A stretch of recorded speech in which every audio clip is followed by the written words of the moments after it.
Ooh, you're diving into the dark and icy waters of Antarctica.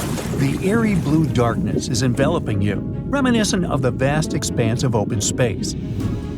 In these depths, where you least expect to encounter any living creature, you suddenly hear a loud, strange sound. A quacking noise, as if a giant duck was hidden in the deep. In 1960, researchers first recorded this sound and named it bioduck. Clever. For decades, they tried to unravel the mystery of its source. Was it a giant kraken? An extraterrestrial spaceship that had crashed into the ocean? A mysterious sea monster? Or perhaps an enormous duck? There were many versions, one more bizarre than the other. Oceanographers detected similar sounds in other locations as well. Off the western coast of Australia and near New Zealand, they recorded similar but higher pitch signals, which they named bio-goose. It seems the creepy atmosphere of the story disappears with such names. Anyways, these sounds were not isolated incidents. They happened multiple times with consistent intervals. Many initially thought the source must be mechanical, given the regularity of the sounds. However, studying the oceans in the latter half of the 20th century was challenging because of limited technologies. Nevertheless, scientists persisted in collecting data on bioduck and biogoose, driven by their insatiable curiosity. As more data accumulated, so did the theories. But scientists eventually uncovered the mystery. Bioduck turned out to be a form of communication with a biological origin. When researchers analyzed the repeating sounds, they noticed that the signals never overlapped. One source would speak while the others remained silent, suggesting a form of communication. The question remained, which ocean creature possessed such an extraordinary method of communicating through varied frequency sounds?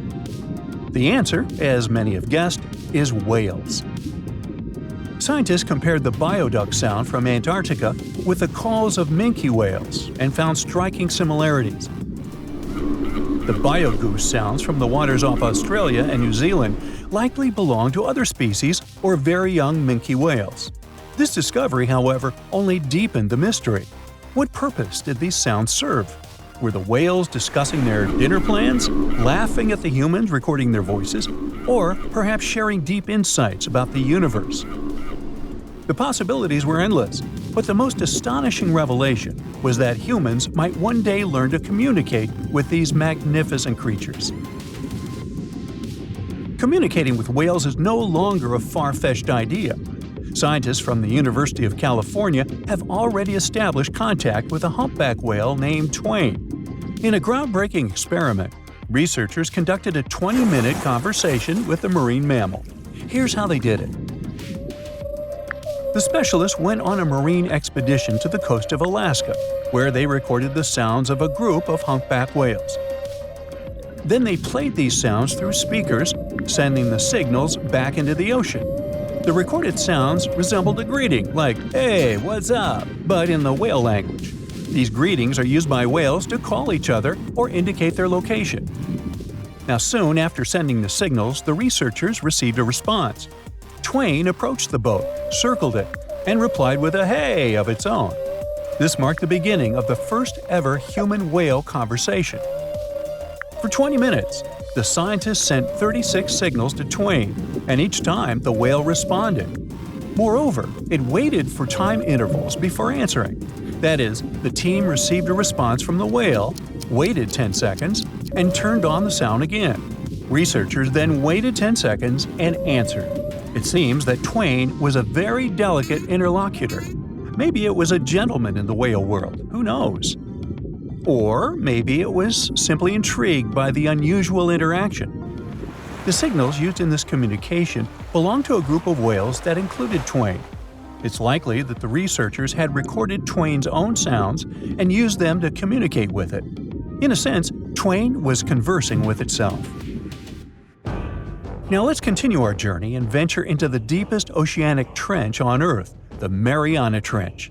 A quick reminder, the Mariana Trench is a colossal chasm in the ocean floor, stretching over 1,500 miles south of Japan and reaching a depth of nearly 36,000 feet at its deepest point. To put that into perspective, the height of the Burj Khalifa, the world's tallest building, is like 1/10 of the Mariana Trench's depth. Now imagine this.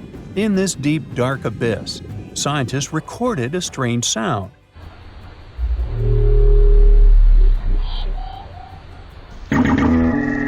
Unlike bioduct, this sound resembled something from a science fiction movie, a low rumble, followed by a metallic ping, reminiscent of the sounds made by spaceships in sci-fi movies. Researchers named this mysterious phenomenon biotwang noises. Scientists first detected this strange sound in 2014 during an acoustic survey of the Mariana Trench, and they quickly identified its source: whales, specifically Bride's whales. Using artificial intelligence, researchers analyzed around 200,000 hours of audio recordings from the ocean and found matches with a group of Bride's whales. Like other animals, these whales use sounds as a form of communication. Now, did you know what else was found at the bottom of the Mariana Trench? A plastic bottle. It's unlikely it was done by a kraken or a whale or some type of monster. Everything is simpler here. The bottle ended up there because of a human. But that's a topic for another video. Okay, let's deal with one more sound. No whales this time, just a mysterious sound in the loneliest place on Earth. This place is called Point Nemo, and that's why it's so lonely. Located in the South Pacific Ocean, Point Nemo is the most remote spot from any land.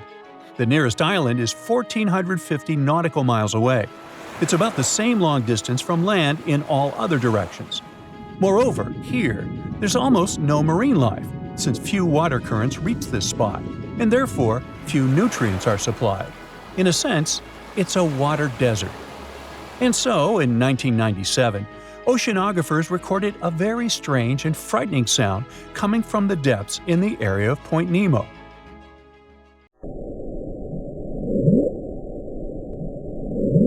It was something gigantic and scary. People called it the bloop. As soon as journalists found out about this phenomenon, people around the world began to invent the most fantastic versions. The most popular of them was that the sound source was a giant sea monster, kraken, or some other creature. The hype around the bloop didn't last very long. Scientists managed to find out the nature of the mysterious noise. It turned out it belonged to an iceberg. When they crack and collapse, they create powerful ultra-low frequency sounds that can be heard from a very long distance. To confirm this version, scientists recorded the sounds of other icebergs and heard something similar to the bloop. Oh, by the way, Point Nemo is so lonely that space agencies drop out-of-service satellites here. Space objects just fall in the water. There's a 99% chance that no animal or human will be harmed by falling debris in this lonely place. That's why many people call it the satellite cemetery. But what if, someday, a spaceship from another planet falls here? What if it has already fallen in Point Nemo and sometimes emits an emergency signal that breaks through the ocean? Ooh. All the mysteries you have heard have already been solved. How about we end this video with a mystery that still baffles scientists? Meet upsweep.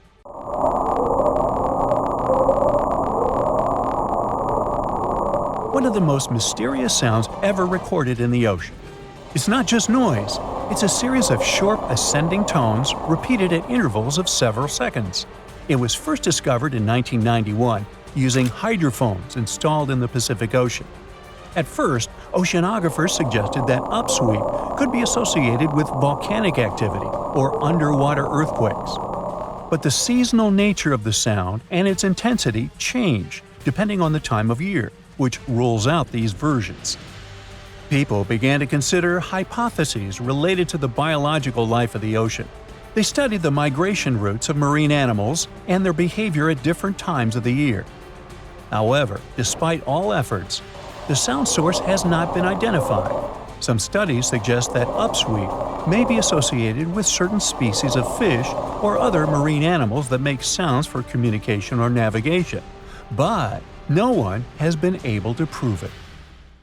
That's it for today. So hey, if you pacified your curiosity, then give the video a like and share it with your friends. Or if you want more, just click on these videos and stay on the bright side.